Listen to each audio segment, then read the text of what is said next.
Floodlights burn the Nevada desert into hard white. The air dry and sharp with gun oil. Far off, a rotor thumps like a steady heart under the night. On the line, Marines and a Navy SEAL detachment move with range discipline. Selectors on safe until the line goes hot. Lieutenant Commander Michael Reyes stands near the range officer, listening to safety calls. Staff Sergeant Emily Carter, U.S.A.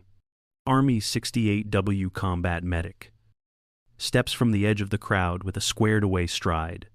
Helmet tucked and gloves stowed, she approaches the range officer and asks for a rifle position. Voice even and professional. A few Marines trade light ribbing about Doc, chasing a score. But it lands thin in the dry air. Chief Petty Officer Tom Brooks notes her muzzle awareness.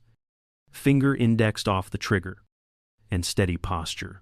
Reyes studies her, then nods to the range officer to check out an M2010 Enhanced Sniper Rifle from the sniper locker. It is unusual at a joint range, but within commander discretion, and the order is clean. The rifle is logged. Chamber verified, clear, and the mat laid out as operators along the line fall quiet. Reyes signs the sheet and tells her to show what she has. And the laughter drains to a hush as curiosity hardens into a reckoning. The canvas walls hold the heat and turn dull like a mirror. Inside the medical tent at 7:15 a.m., Staff Sergeant Emily Carter moves with a steady rhythm. She checks IV bags, saline locks, gauze, chest seals, and airway kits. Each item is counted, logged, and stowed in the same place every time. Her hands work without rush. She taps each drawer closed with the same quiet pressure. Tape is cut to standard lengths that her fingers can find in the dark. The tent smells like alcohol wipes and dust. 6 months on, this joint rotation has taught her the pattern of the place. Marines drift in with scraped knuckles and blisters. A Navy SEAL detachment rotates through for range days and short field problems. Emily stays close to the edge of it and rarely inside the action. They call her Doc because she earns it in small ways. A Marine once walked in pale and shaking after a bad rollover on a night convoy. She kept him breathing with a pressure dressing and a stick splint until the medevac touched down. Another time, she sat beside a corporal and talked him down while she stitched a shoulder. Chow line banter runs light and familiar. Someone says the medic shoots fine at 25, but the wind owns her past 100. Someone else answers that Doc is money with a tourniquet and that is what matters. Emily smiles without heat and keeps moving. She sets boundaries with care. Officers get a crisp yes sir and yes ma'am. Enlisted peers get steady eye contact and the right distance. She is a staff sergeant, and the tone is measured and professional. A faint scar on her wrist flashes when she reaches for a tray.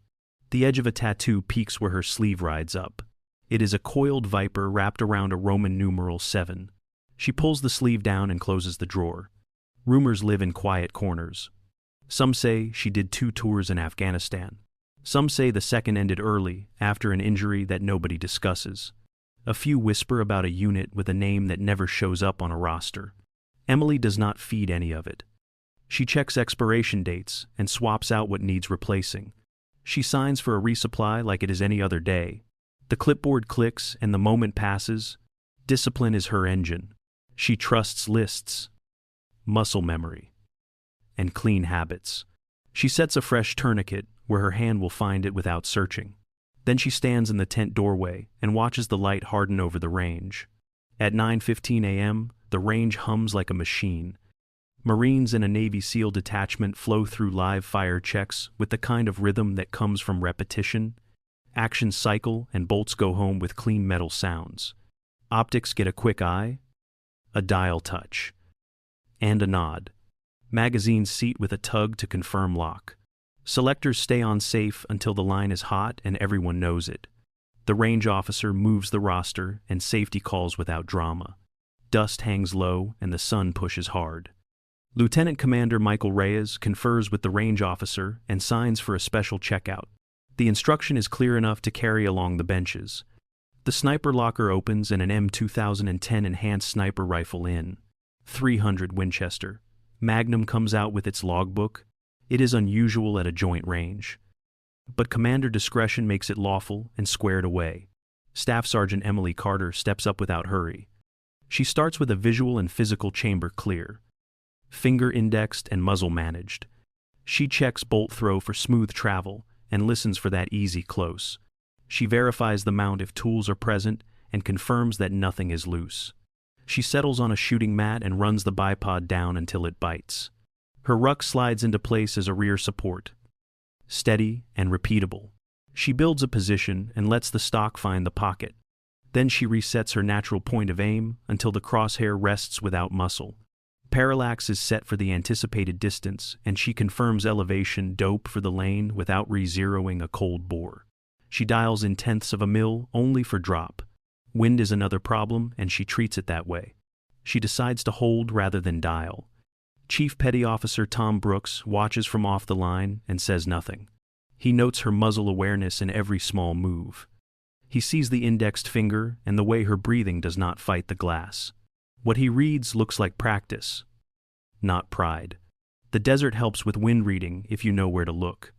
Mirage runs left to right and builds a shimmer that pulls the reticle. She times the boil and marks a mental hold for full value. Her face gives nothing away. Operators on both sides of the lane start to notice the quiet bubble around her mat. Marines ease their talk down to whispers. The range officer waits for the next command while the roster rolls forward. The line settles into a focused hush around a medic who has not fired yet but looks like she belongs behind glass. The radio snapped to life at 10:30 a.m., and the cadence of the range changed. Recon Team Delta reported real contact east of Canyon Route 3, and the training rhythm flipped to combat footing. Lieutenant Commander Michael Reyes dropped the range tone and moved into field command. He directed the SEAL detachment to kit up as HMMWVs and GMVs spooled and dust rose off the hardpan. Magazines were checked by feel and then reseated with a tug. Bolts stayed locked to the rear until the word was given. Radios came up, and selectors remained on safe until the line was hot. Staff Sergeant Emily Carter spread a 1 to 50,000 topo on a hood and traced a ridgeline that owned the only clean line of sight through the wind tunnel. She made her case for overwatch with calm words that kept rank intact. Reyes pushed back at first and told her to hold medical. The air went still as engines idled and men waited for the next word. He weighed the terrain and the report and then authorized her to move, noting in front of the range officer that this was his call, and within commander discretion. The decision cleared the lane and the teams rolled. Emily moved on foot with noise discipline along the ridge spine, while Chief Petty Officer Tom Brooks shadowed her to act as spotter and security.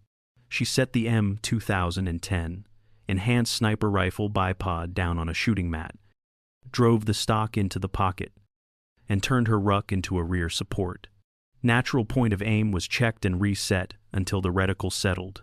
Parallax was set and elevation was dialed for an approximate 700-meter line. Brooks watched the heat shimmer and called Mirage 2 left with a full value push at 8 knots. Emily chose to hold for wind rather than dial it and settled on about 4/10 of a mil into a left-to-right crosswind.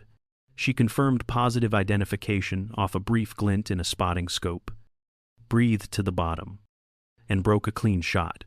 The delay felt like a long second, and then impact was confirmed.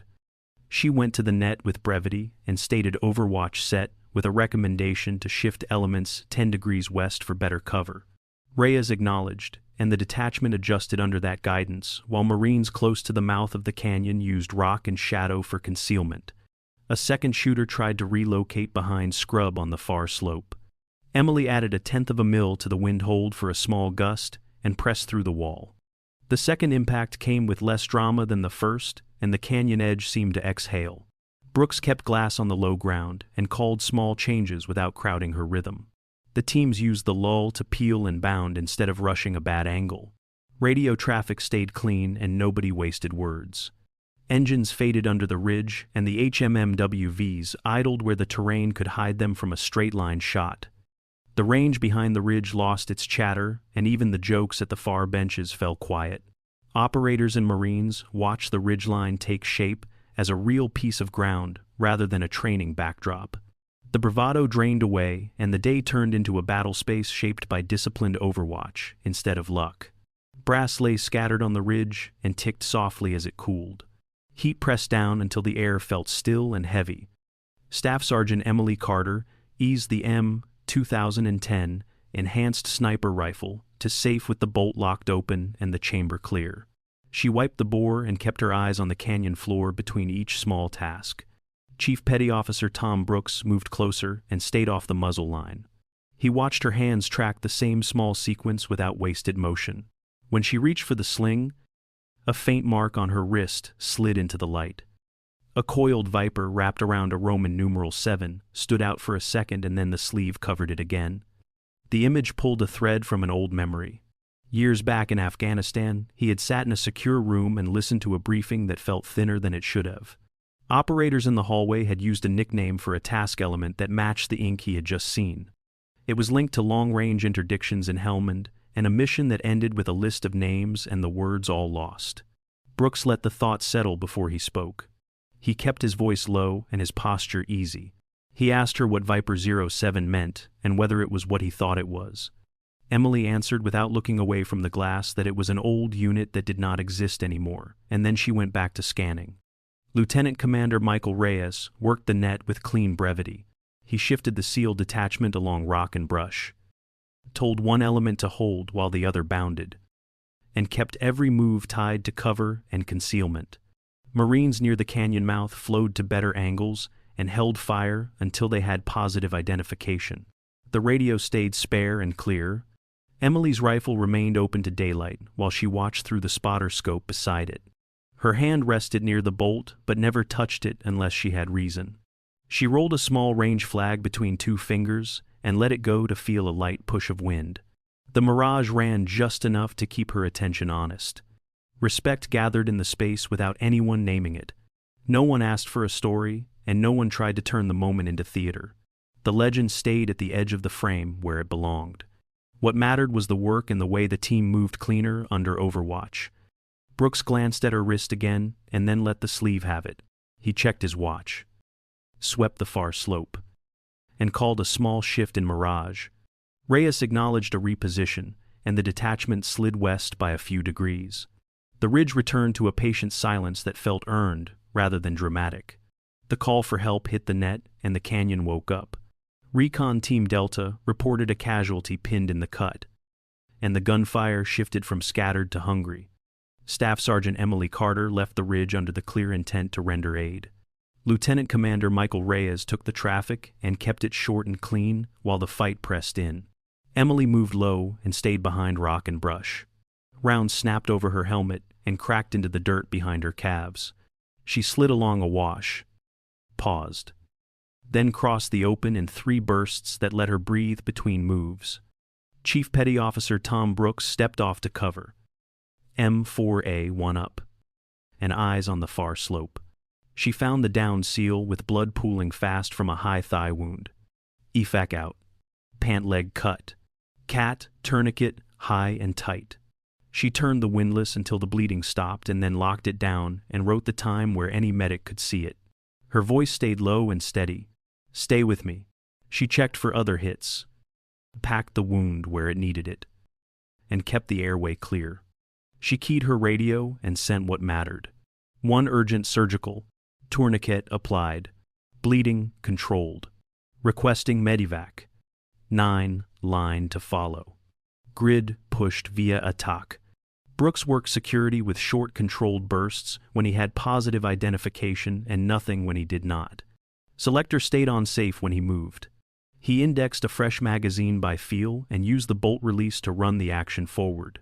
He breathed through the reload and checked back on the far slope. A flash on the opposite ridge caught Emily's eye from behind a rock shelf. She set the M2010 into a pocket in the terrain and stuffed her ruck tight under the stock for a rear support that would not squirm. She dialed elevation for the range they had measured earlier and held the wind in mils at 2/10 right based on mirage and an 8-knot full-value push. She waited for positive identification on another glint of glass and then pressed through the shot. The first impact bought a breath. The spotter position fell quiet, and the far slope stopped scanning their lane for a moment. Emily checked her patient again, reassessed the tourniquet, and added a pressure dressing to control any seep. She kept the casualty talking as much as the pain would allow. They dragged to micro cover and folded the casualty behind a broken shale lip. Over the net. Reyes confirmed dust-off inbound in 2 minutes and cleared LZ Bravo. A Marine element popped smoke on the correct color, called it out, and then set security toward the canyon mouth. The SEAL detachment bound in pairs, peeled clean, and covered one another instead of sprinting hope into the open. Another shooter tried to crawl to a better angle near a scrub line. Brooks called a small wind change from the jelly of the mirage.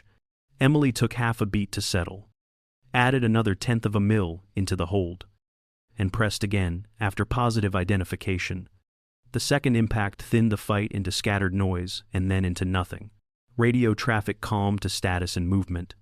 LZ Bravo shifted 10 yards to avoid a dust hazard and then settled under a better approach. Emily passed the casualty to the litter team and gave a tight report that matched what the next medic would need. Nothing extra. Reyes approved the sequence and kept the tempo measured. The canyon held still for the first time in an hour. The last 2 threats were gone, and the casualty was stable for exfil. Marines and SEALs used the quiet to reset sectors and account for gear. The mood changed from panic to work. And work was where Emily lived. Rotors ride the low air beyond the ridge and fade to a slow hush. Spent brass ticks against rock as it cools. Staff Sergeant Emily Carter sits with the M2010 laid across her knees. Bolt locked open and chamber clear. She wipes the metal and scans the valley like the fight might breathe again. Lieutenant Commander Michael Reyes steps up the slope with dust on his boots and stops an arm's length away. He watches her hands move through the same careful sequence and hears the quiet click of a safety check. He asks for her call sign in the same calm he uses on the net. She answers that it is retired and leaves it there. He does not leave it there. He tells her to speak it anyway. Not as a challenge, but as a marker of what just happened on this ground. Marines nearby stop sorting gear without being told. The SEAL detachment settles into a line of still figures who already know the shape of respect. Emily lifts her eyes from the valley and gives the name like a fact. Viper 07 lands in the dust and stays there. Chief Petty Officer Tom Brooks lets out a breath he did not know he was holding and thinks of a briefing that never had paper. A room in Afghanistan. A thin file. A line of names that did not come home. Reyes removes his cover and holds it to his side. Brooks follows. Then others around the ridge as silence collects between them. No one moves to close the distance or break the moment with noise. The rifle stays open to daylight and the muzzle points at nothing human. The chain of command stays clean and the details stay right. A cleared weapon. Muzzles down. Radios on a low murmur with only status calls. The canyon answers with a light wind that lifts dust and then lets it fall. As if the ground itself has heard enough. Dawn lays pale gold over the Nevada ridge at 6:20 a.m. Staff Sergeant Emily Carter sits with the M2010 across her knees. Bolt locked open and chamber clear. She gives the metal one last careful wipe and checks the empty mag well. Lieutenant Commander Michael Reyes approaches and offers his cleared M4A1 muzzle down with the bolt lock to the rear. Emily declines with a small shake of her head and stands. Reyes nods and steps back, keeping rank and distance exact. The rifle goes into its case and the latch clicks once. The air smells like dust, gun oil, and a fresh day starting to move. In his office, Reyes finishes the after-action report and credits Overwatch to SSG Emily Carter. Medical unit attached. No call sign appears on the line. Chief Petty Officer Tom Brooks notes the omission and accepts the choice with a nod. Back in the med tent, Emily treats a Marine's shoulder. The rifle tagged in armory. The ink catching light. Then fading. Want the Hellman backstory next?